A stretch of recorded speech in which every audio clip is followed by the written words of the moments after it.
Good morning, Belton High School. I'm Jaylee Steinman. And I'm Tanner Strife. And you're watching Cutlass TV News.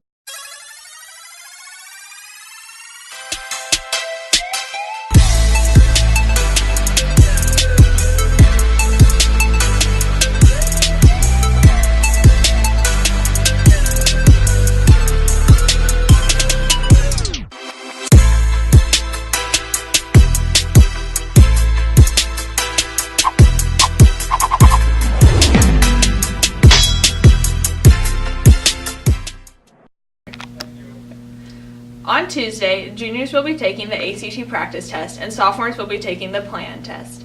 Here's more on the story by Noe Sosa and Sarah Bell. The practice ACT is coming up. We asked Coach Cross when the test was and how to prep for it. So the big test day is coming up, and the practice ACT for juniors and the pre-ACT for sophomores is going to be offered that day. And that day is Tuesday, October 25th. Those two tests are unique in that you can't cram for those tests the night before the test. So the best way to prepare for those tests is to take courses that are very challenging, because those tests really test what you know. There are tips and tricks to study for these tests, but in general they test what you know, and the best way to improve what you know is to take challenging classes. Ease nerves about taking these tests. I would say to get a good night's sleep the night before. Make sure you eat something before you come to school that day. We then asked junior Austin Vaughn and sophomore Brennan Hutchinson how they feel about taking the practice ACT and how they prepared for it. I feel ready for it, and I feel like all my teachers did a really good job on preparing us to take it. Paying attention in class and doing all my assignments and homework. I usually get a good night's sleep, prepare myself for it. I honestly feel pretty good about it. I'm taking the PSAT on Wednesday, so that'll help calm me down and prepare me a little bit more for the ACT. I'll be taking the PSAT, which I'm still pretty upset about having to pay $15 for that, but it'll be all right.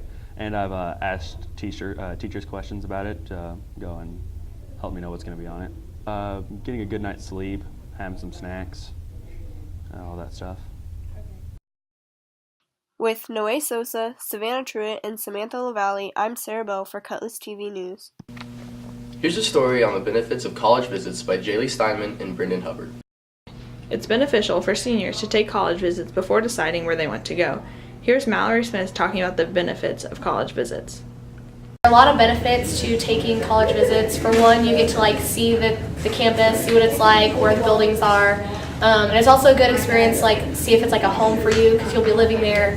So it's good to see if you feel like it's a place you'll fit in or not, and just overall how the campus is, distances and different things like that. Madison Hunsaker, who committed to Missouri State to play softball, talks about her college visit as it is different to those of non-athletes.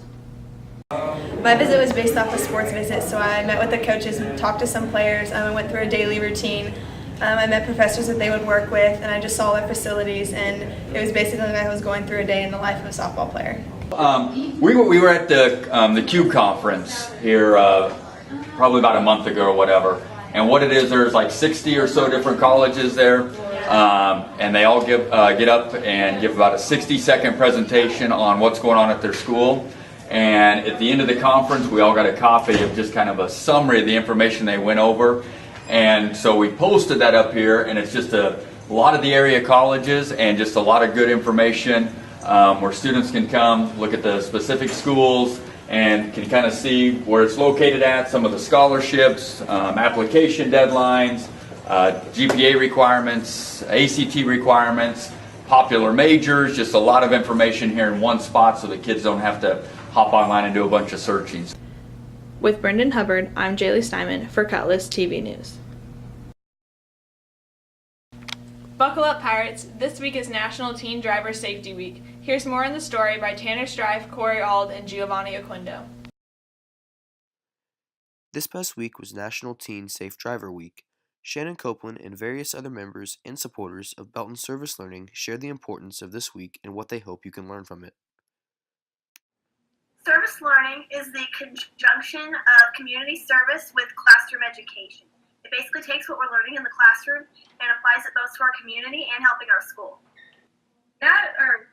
Teens and car crashes, it's the #1 cause of death among young adults, and that's not a good thing. We want our young adults to stop dying, and in order to deal that, we have National Teen Safe Driver Week to kind of target the problem at its source. It's also very important because there's a lot of issues with safe driving that kids don't know about. We know not to drink and drive, but kids don't know not to do drugs and drive. Also, kids don't know not to drive drowsy. That's something we've been learning about at this particular conference. Driving drowsy is just as bad as driving drunk, and we want to bring that kind of information back to our community. I feel like safe driving is like no texting, no speeding. Speeding is a big part. Me, I really don't speed. I hope none of these other teens out here speeding to show off. It'll affect them because hopefully this week we'll teach them right from wrong. Don't speed, don't text and drive. I think that it's good and it's important for young drivers to know that like what can happen if they're not smart, and it's just important for them. I hope that it'll influence them to make better decisions and be safe behind the wheel. Please be safe, Belton High School. With Corey Ald and Giovanni Aquindo, I'm Tanner Strife with Cutlass TV News. Here's Sam and Sav's sports report.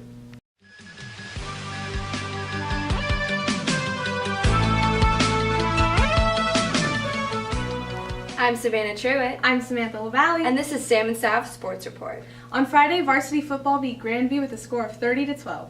On Monday, your JV football team lost to Grandview 28-19. Volleyball lost their last game of the year to Ray Peck. Tuesday, boys swim team won 5 of 11 events and set 10 personal records as they took first place. They finished the dual meet portion of their season with a 31-14 record. On Wednesday, JV soccer beat Platte County 2-0. And varsity won their game 5-0. On Thursday, Pirate Soccer had their senior night. And due to last Friday's win against Grandview, your Belton Pirates will not have a game tonight, but will advance in the playoffs next Friday at 7. Tune in next time for Sam and Sav's Sports Report. Thanks for watching Belton High School. Remember to tune in next week. And as always, Carpe diem.